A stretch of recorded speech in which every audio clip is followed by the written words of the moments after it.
Assalamualaikum warahmatullahi wabarakatuh. Alhamdulillahilladzi qad akhraja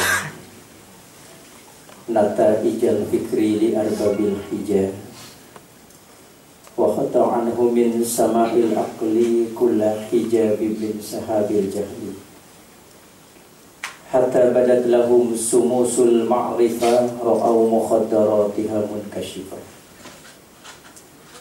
Ashhadu an la ilaha illallah wahdahu la syarika lah wa ashhadu anna sayyidana Muhammadan abduhu wa rasuluh al-mab'utsu rahmatan lil alamin. Allahumma salli wa sallim ala sayyidina wa habibina wa syafi'ina wa maulana Muhammadin wa ala alihi wa ashabihi wa man tabi'ahum bi ihsanin ila yaumiddin. Amma ba'd. Qala Allah Ta'ala fi kitabihil karim wa huwa asdaqul qailin. A'udzu billahi minasy syaithanir rajim. Bismillahirrahmanirrahim. Ya ayyatuhan nafsul mutmainnah irji'i ila rabbiki radiyatan mardiyah fadkhuli fi ibadi wadkhuli jannati. Al-ayat. Shadaqallahul azim. Hadirin jamaah kaum muslimin wal muslimat, jamaah sholat zuhur masjid PPA, yang mudah-mudahan kita di siang hari ini selalu berada dalam ridho dan kasih sayang Allah Subhanahu wa ta'ala. Hadirin sekalian yang dimuliakan Allah Subhanahu wa ta'ala, tema yang ingin saya sampaikan pada kajian ini adalah tentang nasihat penuh makna. Berkaitan dengan judul ini, saya ingin menyampaikan sebuah pesan yang cukup berharga untuk kita jadikan renungan dalam hidup dan kehidupan ini. Nasihat ini disampaikan oleh Luqmanul Hakim, salah seorang yang namanya diabadikan di dalam Al-Quran menjadi nama surah yang kita kenal dengan surah Luqman. Nasihat ini saya kutip di dalam kitab Nasaihul Ibad karangan Ibnu Hajar Al-Asqalani. Apa yang disampaikan Luqman dalam nasihatnya? Beliau mengatakan, ya bunayya, wahai anakku tercinta, innan nasa salasa aslasi, sesungguhnya manusia itu terdiri dari 3/3 bagian. Kita kajian tasawuf. Jadi innan nasa salasata aslasin, sesungguhnya manusia itu terdiri dari 3/3 bagian. Sulusun lillahi, yang 1/3 bagian akan kembali kepada Allah. Wasulusun li nafsihi, dan yang 1/3 bagian akan kembali kepada dirinya. Wasulusun li dudi, dan yang 1/3 bagian akan kembali kepada belatung-belatung tanah. Fa amma ma huwa lillahi faruhu, yang 1/3 bagian kita kembali kepada Allah itu tidak lain adalah ruh kita. Ruh kita ini akan kembali kepada Allah karena memang ruh kita ini adalah ciptaan Allah. Ruh kita ini kreasi Allah. Sebagaimana yang Allah katakan di dalam surah Al-Hijr, surah ke-15 di dalam Al-Quran ayat 29, Allah mengatakan, wa nafakhtu fihi mir ruhi, aku tiupkan ruh ciptaanku ke dalam diri manusia. Itulah sebabnya karena ruh kita ini adalah ciptaan Allah, maka akan kembali kepada Allah Subhanahu wa ta'ala. Nah, ini yang membedakan kita sesungguhnya dengan makhluk-makhluk yang Allah ciptakan di muka bumi ini. Kita berbeda dengan tumbuhan, kita berbeda dengan binatang, kita berbeda dengan jin, kita berbeda dengan iblis, bahkan kita berbeda sekalipun dengan yang namanya malaikat. Apa yang membedakan kita dengan mereka? Wa nafakhtu fihi min ruhi,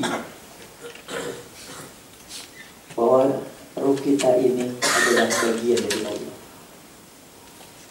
Kalau menurut ulama-ulama sufi, seringkali bahwa roh kita ini bagian dari Allah.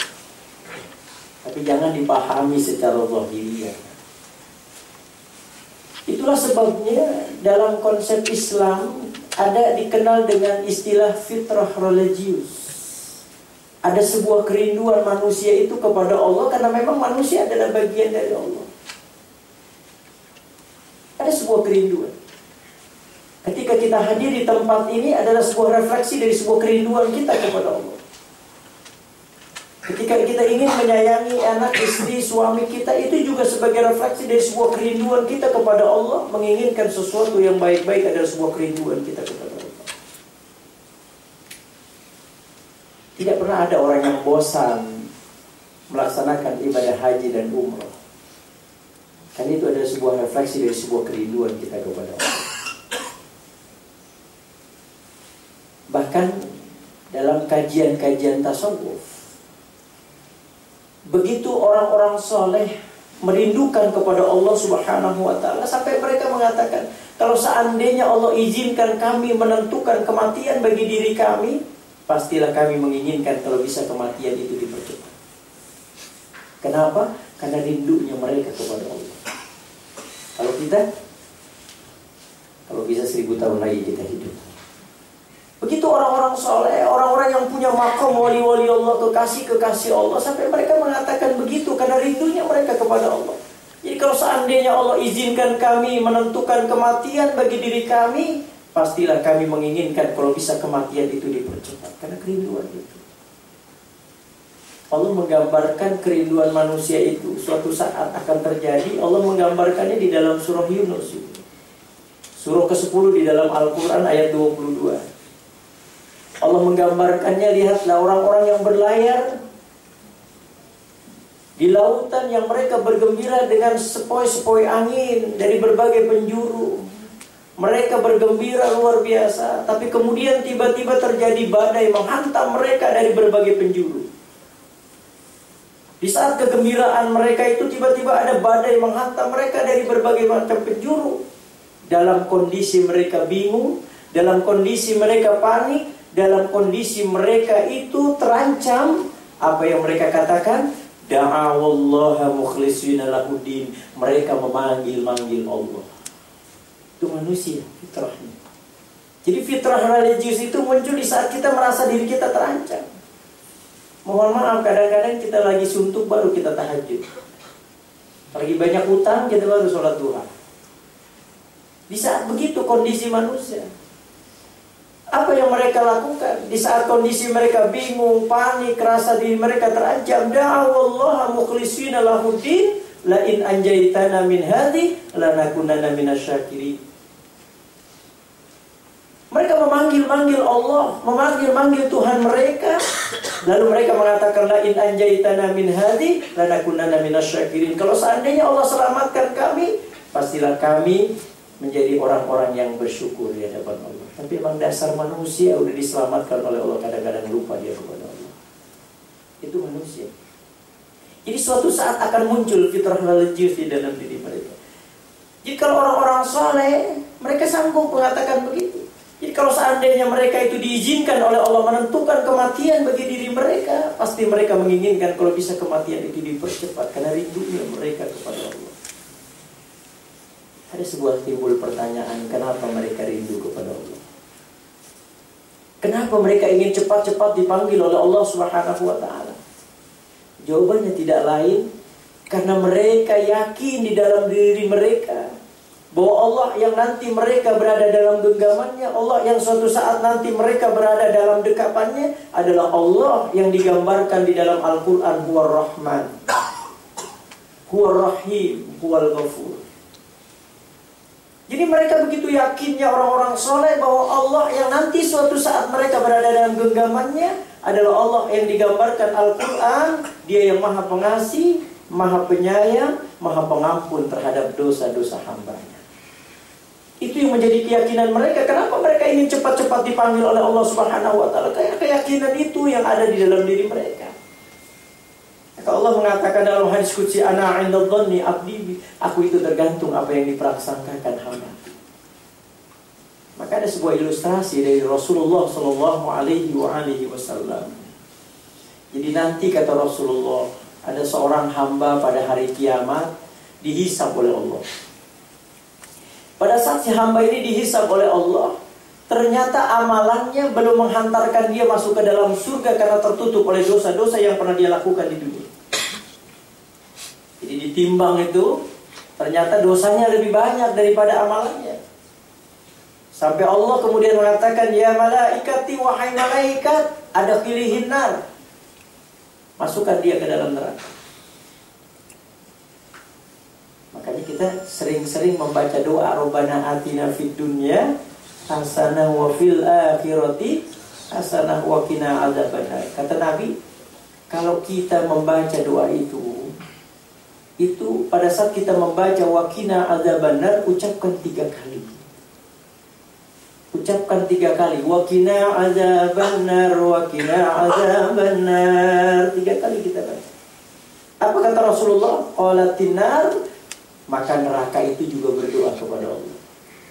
Jadi di saat kita berdoa, ya Allah jauhkan kami dari siksa api neraka, ya Allah, neraka berdoa kepada Allah pula. Apa doanya? Allahumma a'idhu minni, ya Allah jauhkan dia dari aku. Makanya dulu para ulama-ulama, orang-orang tua kita, kalau dia baca doa Rabbana atina suka diulang-ulang. Dan kita akhiri dengan wadkhilnal jannata ma'al abrar ya azizu ya ghaffar ya rabbal alamin. Kita akhiri dengan doa itu, maka kata Rasulullah, surga itu juga berdoa kepada Allah. Jadi saat kita membaca wadkhilnal jannata ma'al abrar, ya Allah masukkan kami ke dalam surga, maka surga berdoa kepada Allah. Apa doanya? Allahumma adkhilhul jannah, ya Allah masukkan dia, hambamu itu, ke dalam surga. Supaya kita betul-betul dijamin oleh Allah untuk tidak masuk ke dalam neraka. Nah, ketika si hamba ini digiring oleh malaikat memasuki neraka atas izin Allah, tiba-tiba beberapa langkah demi langkah si hamba ini kemudian berbalik menoleh ke hadapan Allah. Begitu kata Rasulullah dalam ilustrasinya. Ketika si hamba ini berjalan, tiba-tiba dia berbalik menoleh ke hadapan Allah. Lalu kemudian Allah bertanya, ya ibadi, wahai hambaku, kenapa kau menoleh ke hadapanku? Si hamba ini kemudian mengatakan, ya Allah, aku tidak pernah menduga bahwa engkau akan memasukkan aku ke dalam neraka, ya Allah. Tidak pernah terbetik dalam benakku bahwa engkau akan memasukkan aku ke dalam neraka, ya Allah.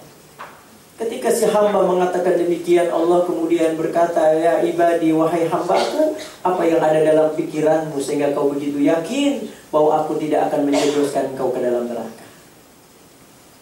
Jadi apa yang ada dalam pikiranmu sehingga kau begitu yakinnya bahwa aku tidak akan menjebloskan kau ke dalam neraka? Si hamba ini mengatakan, ya Allah, yang ada dalam keyakinanku, kenapa aku begitu yakin bahwa engkau tidak akan setega itu memasukkan aku ke dalam neraka? Allahumma antar Rabbi, antar Rahman, antar Rahim, antal Ghafur. Yang menjadi keyakinanku, ya Allah, kenapa aku begitu yakin bahwa engkau tidak akan setega itu memasukkan aku ke dalam neraka? Allahumma antar Rabbi, karena engkau zat yang maha pemelihara. Antar Rahman, kau begitu maha pengasih. Antar Rahim, kau begitu maha penyayang. Antal Ghafur, dan kau begitu maha pengampun terhadap dosa-dosa hamba-Mu, ya Allah. Apa yang terjadi? Ketika Allah mendengar ucapan si hamba itu, Allah panggil malaikat. Ya malaikati, wahai malaikatku, adkhilihil jannah, masukkan dia ke dalam surga. Di situ malaikat bertanya, bukankah mestinya dia dimasukkan ke dalam neraka, tapi kenapa Allah perintahkan masuk ke dalam surga? Allah kemudian mengatakan, ya malaikati, wahai malaikat, ketahuilah, ai bagiku, kata Allah, ai bagiku, kalau ada hambaku mengatakan aku ini maha pengasih, tapi aku tidak mengasihinya. Ai bagiku kalau ada hambaku mengatakan aku ini maha penyayang, tapi aku tidak menyayanginya. Ai bagiku kalau ada hambaku mengatakan aku ini maha pengampun, tapi aku tidak mengampuninya. Wahai malaikat, ketahuilah kalau seandainya ada hambaku mengatakan aku ini maha pengasih, aku berhak mengasihinya. Kalau ada hambaku mengatakan aku ini maha penyayang, aku berhak menyayanginya. Dan kalau ada hambaku mengatakan, aku ini maha pengampun, sebesar apapun dosa yang pernah dia kerjakan, aku berhak untuk mengampuninya, wahai malaikat. Dalam riwayat lain, Rasulullah mengatakan, Allah berfirman, hai malaikat, kalau seandainya hambaku itu mengatakan, aku ini maha pengasih, maha penyayang, maha pengampun, diucapkannya itu sebelum proses perhisaban, kata Allah, aku sudah masukkan dia ke dalam surga sebelum aku hisab dia. Begitulah Allah memasukkan kita ke dalam surga bukan karena sholat kita, bukan karena puasa kita, bukan karena haji dan umrah kita, tapi Allah memasukkan kita ke dalam surga karena rahmat dan kasih sayang Allah. Maka kita hadir di tempat ini, kita sholat berjamaah, yang kita inginkan semata-mata agar kita mendapatkan ridho dan rahmat Allah Subhanahu wa Ta'ala. Begitu. Jadi ada fitrah religius di dalam diri manusia. Ada sebuah kerinduan manusia itu kepada Allah. Dan ternyata bukan hanya manusia yang rindu kepada Allah, Allah pun merindukan kehadiran orang-orang saleh. Maka kalau kita baca di dalam Al-Quran, surah Al-Fajr misalnya, surah ke-89 dalam Al-Quran ayat 27 dan seterusnya, Allah mengungkapkan bahasa yang sangat indah. Begitu rindunya Allah kepada kita, Allah mengungkapkan dengan bahasa, ya ayyatuhan nafsul mutmainnah, irji'i ila rabbiki radiyatan mardiyah, fadkhuli fi ibadi wadkhuli jannati. Ulama tafsir, Allah begitu merindukan kita orang-orang saleh sampai Allah mengatakan, ya ayyatuhan nafsul mutmainnah, wahai jiwa-jiwa yang tenang, irji'i, kembalilah kalian. Allah nggak gunakan kalimat mutu, matilah kalian, tidak. Allah menggunakan kalimat irji'i, kembalilah kalian, karena kita adalah bagian dari Allah. Maka Allah kemudian memanggil kita dengan kalimat irji'i, kembalilah kalian. Kemana? Ila rabbiki radiyatan mardiyah, ke pangkuan Tuhan kalian dalam keadaan ridho dan diridhoi. Itu bukti kerinduan Allah sesungguhnya kepada kita. Man ahabba liqa Allah, ahabballahu liqa'ah. Siapa saja seorang hamba dia rindu kepada Allah, ingin bertemu, maka Allah pun sangat cinta untuk bertemu dengannya. Maka sesungguhnya kematian yang dirahasiakan tidak berlaku bagi orang-orang yang soleh sesungguhnya. Makanya banyak kita temukan orang-orang soleh yang sebenarnya dia sudah mempersiapkan dirinya untuk menghadapi kematian, karena memang Allah sudah berikan tanda-tanda bagi dirinya. Hadirin sekalian yang dimuliakan Allah Subhanahu wa Ta'ala. Jadi ruh kita akan kembali kepada Allah, karena memang ruh kita adalah bagian dari Allah, ciptaan Allah. Maka alangkah indahnya di saat ruh kita nanti kembali kepada Allah, ruh kita dalam keadaan husnul khatimah. Maka selalu kita nggak pernah lepas dari membaca doa Allahumma ij'al akhira kalamina inda intihai ajalina biqauli la ilaha illallah. Ya Allah, jadikan akhir hidup kami di saat ajal merenggut kami, ya Allah, dengan ucapan la ilaha illallah. Lagi riwayat lagi, Nabi mengajarkan membaca doa ya Allah biha, ya Allah biha, ya Allah bi husnil khatimah. Terlepas, karena husnul khatimah kan macam-macam. Ada husnul khatimah amma, ada husnul khatimah khassah, ada husnul khatimah khassatil khassah. Ada orang yang meninggal dunia secara umum dia husnul khatimah. Dia meninggal dalam keadaan baik, dalam keadaan muslim, dalam keadaan beriman kepada Allah. Yang Allah katakan wala tamutunna illa wa antum muslimun. Janganlah kalian wafat, kata Allah, kecuali kalian dalam keadaan muslim. Orang yang secara umum meninggal seperti itu termasuk husnul khatimah ammah. Ada yang husnul khatimah khassah, ada orang yang meninggal dunia yang spesial di sisi Allah. Siapa mereka? Orang yang sedang beribadah kepada Allah diwafatkan oleh Allah Subhanahu wa Ta'ala. Ada yang sedang baca Al-Quran meninggal, ada yang begitu. Ada yang sedang khutbah meninggal dunia. Ada yang sedang menghadiri ta'lim meninggal dunia. Ada yang sedang tawaf di Baitullah meninggal dunia. Orang-orang yang yang semacam inilah yang termasuk dalam kelompok husnul khotimah khassah, teristimewa di sisi Allah Subhanahu wa taala. Dan ada yang lebih istimewa lagi yang disebut dengan husnul khotimah khassatil khassah. Tentu ini para wali-wali Allah, para kekasih-kekasih Allah. Ya, minimal kita husnul khotimah saja sudah bersyukur di hadapan Allah Subhanahu wa taala. Mudah-mudahan akhir hidup kita seperti itu. Yang kedua, pesan Luqmanul Hakim, wasulusun li nafsi. Yang sepertiga bagian itu akan kembali ke diri kita. Kalau yang tadi sepertiga bagian kembali kepada Allah, itu adalah ruh kita. Yang sebagian lagi sepertiga bagian kembali kepada diri kita. Wa amma ma huwa li nafsihi fa'amalu. Yang sepertiga bagian kembali kepada diri kita tidak lain adalah amal kita. Amal kita semuanya akan kembali kepada diri kita. Maka di dalam surah Al-Isra, surah ke-17 di dalam Al-Quran ayat 7, Allah mengungkapkan kalimat in ahsantum li anfusikum wa in asabtum falah. Kebaikan yang kalian kerjakan, kata Allah, maka kebaikan itu akan kembali kepada diri kalian. Wa in asabtum falah, begitupun keburukan yang kalian kerjakan, kata Allah, maka keburukan itu juga akan kembali kepada diri kita. Semuanya akan kembali. In ahsantum li anfusikum wa in asabtum falah. Faman ya'mal mithqala dzarratin khairan yarah wa man ya'mal mithqala dzarratin syarran yarah. Wallahu khabirum bima ta'malun. Enggak ada yang luput dari pantauan Allah Subhanahu wa taala. Saya ingin bercerita. Di zaman Rasulullah sallallahu alaihi wasallam, pernah Rasulullah itu menguburkan jenazah sahabatnya.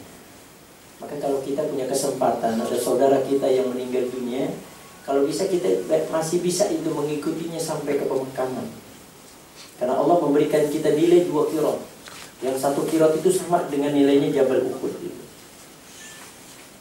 Ditambah lagi prosesi dari mulai memandikan jenazah, mengkafankan, mensolatkan, bahkan menguburkan jenazah, itu ruh masih menyaksikan.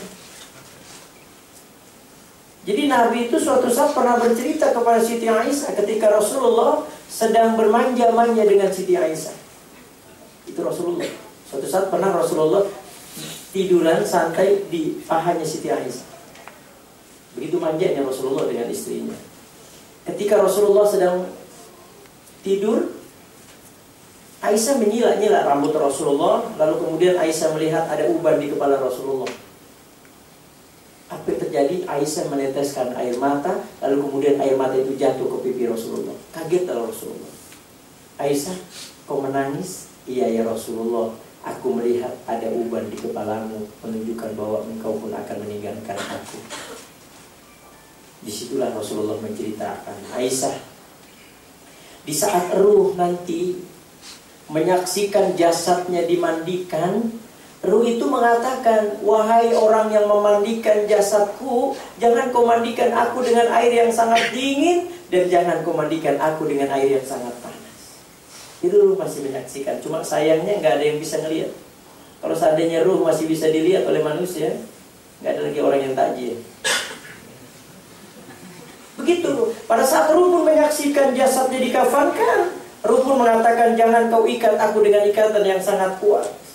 Pada saat ruh pun menyaksikan disolatkan, maka ruh pun memohon kepada orang yang mensolatkan agar dia diampuni dosanya oleh Allah Subhanahu wa taala. Dan di saat ruh pun menyaksikan jasad dimasukkan ke liang lahat, ruh pun mengatakan, mahlan fi, pelan-pelan kau masukkan aku ke liang lahat. Jadi masih menyaksikan perjalanan ruh itu menuju Allah di saat jasadnya itu dimakamkan, disolatkan, dimandikan dan dikafan. Maka Nabi mengatakan, kalau bisa kita sampai ke pemakaman. Nabi begitu. Selesai Rasulullah memakamkan jenazah sahabatnya, Rasulullah kemudian mampir di rumah sahabatnya yang meninggal dunia. Terekam dalam sebuah hadis dialog antara Rasulullah dengan istri sahabatnya yang meninggal dunia. Rasul bertanya kepada istri sahabatnya, wahai istri sahabatku, ada nggak wasiat yang keluar dari bibir suamimu menjelang kematiannya? Karena memang tanda-tanda husnul khotimah seseorang itu biasanya ada wasiat. Ada wasiat yang selalu diucapkan. Kata istri sahabat Rasulullah, "Ya Rasulullah, aku nggak ngerti apa itu wasiat atau hanya sekedar arangan dia karena begitu dahsyatnya sakaratul maut." Bapak Ibu tahu bagaimana sakitnya sakaratul maut? Nabi Musa alaihissalam mengatakan kepada Nabi Muhammad, "Ya Muhammad, sakitnya itu seperti kulit kambing yang dikuliti dalam keadaan hidup-hidup." Sakitnya sakaratul maut itu ukuran Nabi Musa alaihissalam. Makanya Nabi di akhir hayatnya itu, ketika Rasulullah mau meninggal dunia, sampai dia bilang kepada Sayyidina Ali, "Ya Ali, irfa yadayya." Ali, tolong angkat tangan saya, Ali. Untuk apa ya Rasulullah? Aku mau berdoa kepada Allah. Apa doanya Rasulullah? Rasul berdoa, "Ya Allah, kalau seandainya umatku merasakan pedihnya sakaratul maut, biarlah aku Muhammad yang cukup merasakan itu. Tidak bagi umatku, ya Allah. Allahumma hawwin alaina fi sakaratul maut." Itu Rasulullah tuh. Sampai dia pertaruhkan dirinya hanya untuk kita umat. Jadi kata istri sahabat Rasulullah, "Ya Rasulullah, aku nggak ngerti apa itu wasiat atau hanya sekedar rasa sakit yang diderita sehingga dia mengucapkan sesuatu, ya Rasulullah." Nabi kemudian mengatakan, "Apa yang kau dengar dari ucapannya itu?" "Begini ya Rasulullah, ketika aku dekatkan telinga ini di bibirnya, kan aku melihat bibirnya ingin mengucapkan sesuatu. Aku mendengar ada 3 untayan kalimat ya Rasulullah yang keluar dari lisan."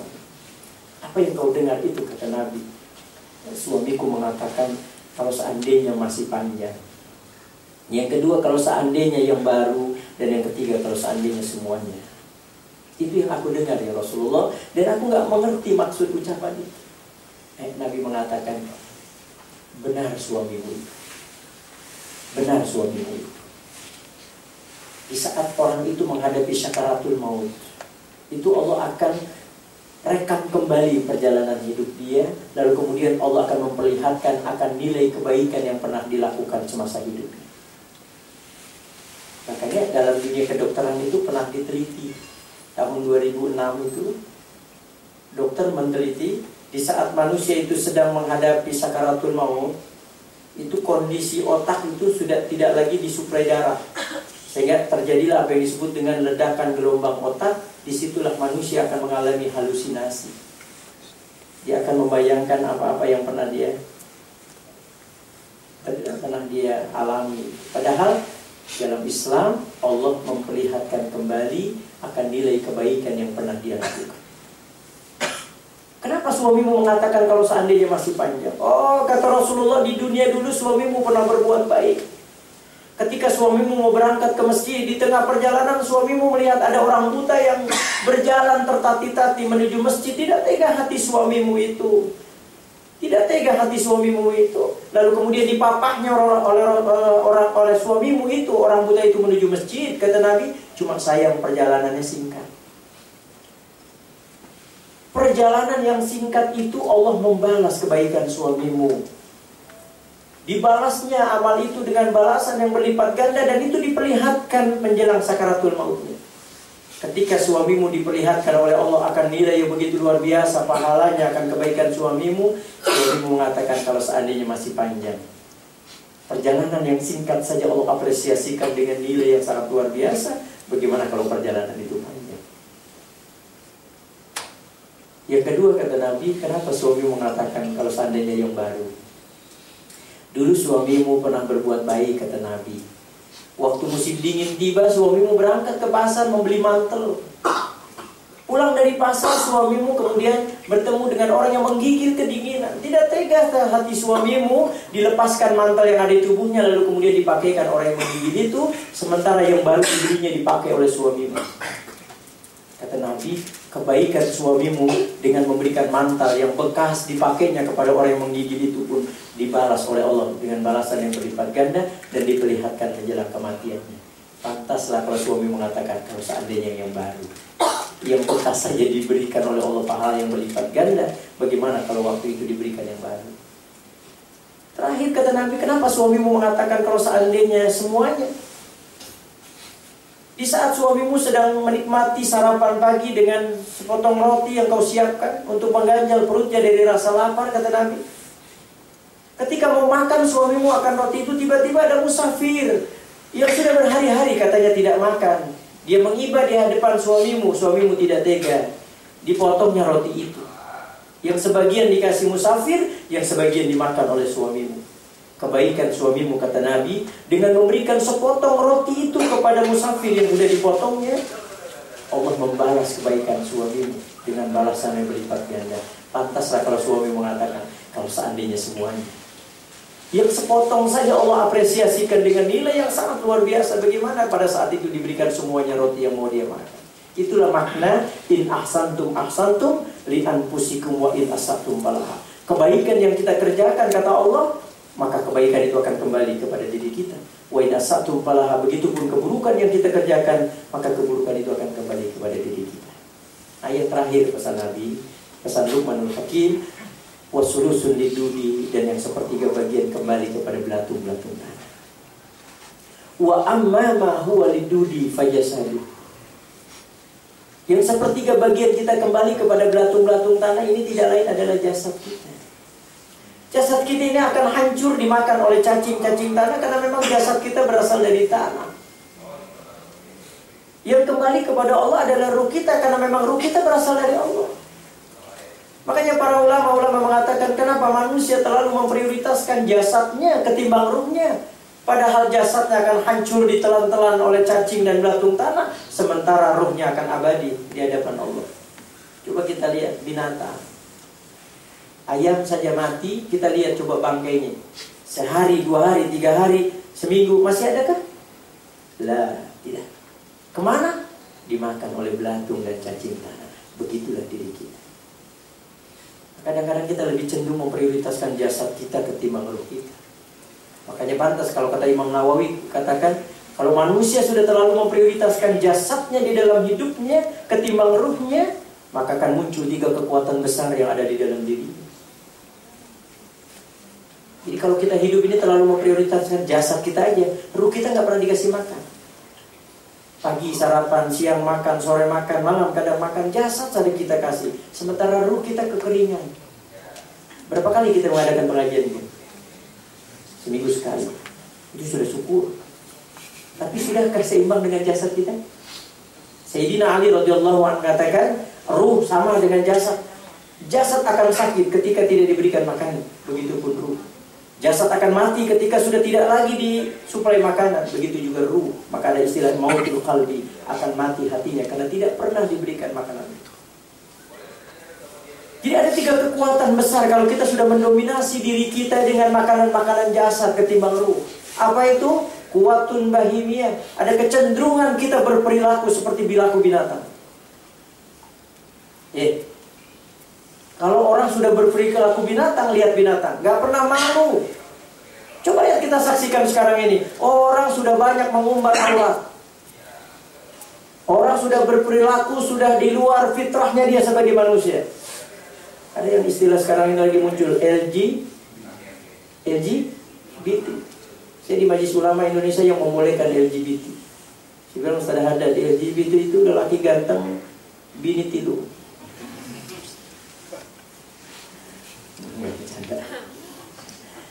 Coba lihat tuh.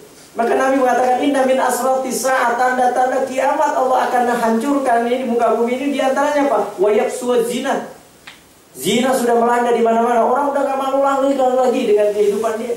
Bahkan boleh jadi mereka bangga dengan apa yang menjadi profesi mereka. Coba lihat sekarang. Orang-orang yang profesi itu homoseks, lesbian, itu sudah berani itu mengadakan seminar besar-besaran, mengadakan simposium, mengadakan macam-macam. Mereka udah gak malu. Kalau zaman dulu mereka malu. Itulah yang barangkali kata Nabi wayak suwaz zina, zina sudah melanda di mana-mana. Karakter binatang muncul di dalam diri dia ketika dia sudah tidak lagi memprioritaskan ruh. Mereka lebih memprioritaskan jasa dia mereka. Tabiat muncul di dalam diri mereka, enggak lama rasa malu. Coba lihat binatang. Apa pernah ayam kalau lagi ada muncul syahwatnya tengok kanan tengok kiri? Aduh, Ustaz Haddad apa kayak ya. Coba lihat. Kuda telanjang bulat keliling kampung. Apa malu dia? Cuek-cuek aja. Kenapa? Binatang. Maka manusia kalau sudah punya ada kuwatun bahimiyah, dia tahu banyak seperti binatang. Makanya Allah katakan, "Walaqad zara'na li jahannama katsiran minal jinni wal ins, lahum qulubun la yafqahuna biha, wa lahum a'yunun la yubsiruna biha, wa lahum adhanun la yasma'una biha, ulaika kal an'am bal hum adall." Kalau manusia sudah tidak lagi menggunakan hatinya dengan baik, matanya dengan baik, telinganya dengan baik, apa kata Allah? Mereka itu ulaika kal an'am, taubahnya seperti binatang, bal hum adall, bahkan lebih sesat daripada binatang. Mereka yang dihinggapi kuatun bahiniyah. Yang kedua, ada kuatun sabu'iyah, ada kekuatan binatang buas muncul di dalam diri mereka ketika mereka sudah memprioritaskan jasad ketimbang ruh. Bagaimana karakter binatang buas? Sombong, merasa dirinya paling hebat, paling pintar, paling alim, paling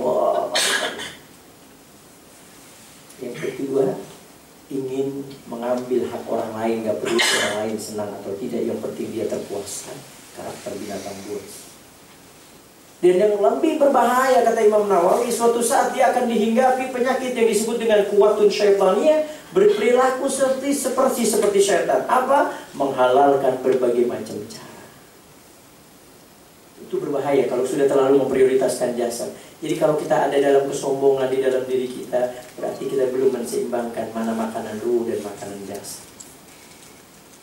Mungkin ada di dalam diri kita ada sifat-sifat sombong, merasa kita paling. Itu tandanya ada ketidakseimbangan kita di dalam memfungsikan ruh dengan jasad itu. Berbeda orang-orang yang diberikan oleh Allah apa yang disebut dengan kuatun rabbaniyah. Ada secerca cahaya yang diberikan oleh Allah kepada orang ini. Disebabkan apa? Disebabkan dia mampu menseimbangkan makanan ruh dan makanan jasad. Cirinya berpikir sebelum bertindak. Kalau kita kan bertindak dulu baru berpikir, sehingga akhirnya nyesel. Beda orang-orang yang diberikan kuatun rabbaniyah oleh Allah, diberikan dia berpikir baru bertindak, sehingga apa yang dilakukan itu sesuai dengan apa yang dia pikir. Nah, begitulah jasad. Maka para ulama katakan, kenapa kita terlalu memprioritaskan jasad kita ketimbang ruh kita, padahal yang akan kembali kepada Allah itu adalah ruh kita, bukan jasad ini. Jasad ini akan hancur dimakan oleh cacing dan belatung. Walaupun memang ada fenomena yang sering kali muncul dalam kehidupan kita, di mana ada jasad-jasad yang dimuliakan oleh Allah. Banyak kan kita temukan tuh. Ya, ada yang 10 tahun dimakamkan jasad masih utuh. Pengarang kitab Dalailul Khairat 70 tahun lebih dimakamkan. Waktu diangkat jangankan jasadnya kayak kapan masih utuh. Kiai Haji Abdullah Mukmin 26 tahun dimakamkan. Jangankan jasadnya kayak kapan masih utuh. Bahkan minyak wangi yang masih diolesi anak-anak almarhum masih kelihatan. Untuk apa ini? Faktabiru ya ulil albab. Untuk menjadikan renungan buat kita, bahwa ada manusia-manusia yang dimuliakan oleh Allah, bukan hanya ruhnya tapi jasadnya, supaya itibar buat kita. Makanya yang menarik buat kita barangkali apa yang dialami para almarhum yang dijadikan contoh oleh Allah untuk kita teladani dalam hidupnya. Kiai Haji Abdullah Mukmin semasa hidupnya, kenapa? Dia selalu mendedikasikan dirinya untuk selalu membaca Al-Quran. Kelebihan yang diberikan Allah. Dan dia selalu bangun di keheningan malam. Wa minal laili fatahajjad bihi nafilatan lak asa yab'atsaka rabbuka maqaman mahmuda. Dia selalu bangun di keheningan malam untuk selalu dekat dengan Allah. Yang ketiga dia selalu baca sholawat kepada Nabi sebagai refleksi kecintaan dia kepada Rasulullah SAW. Padahal lagi-lagi ada yang mengatakan selalu memberikan sedekah, infak dari harta yang dia miliki.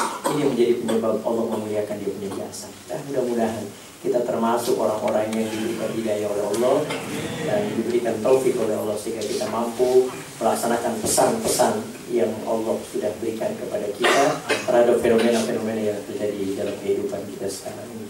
Mudah-mudahan apa yang saya sampaikan pada hari ini tentang nasihat yang penuh makna, mudah-mudahan bisa kita aplikasikan dalam kehidupan kita sehari-hari. Saya tidak mengambil judul tangga menuju ketakwaan. Kalau nggak salah kemarin saya udah ngisi juga ya, cuma di atas. Saya khawatir saya ulang-ulang jadi nggak enak. Terima kasih barangkali yang bisa saya sampaikan. Mohon maaf lahir dan batin. Wallahul muwaffiq ila aqwamit thoriq. Wassalamualaikum warahmatullahi wabarakatuh.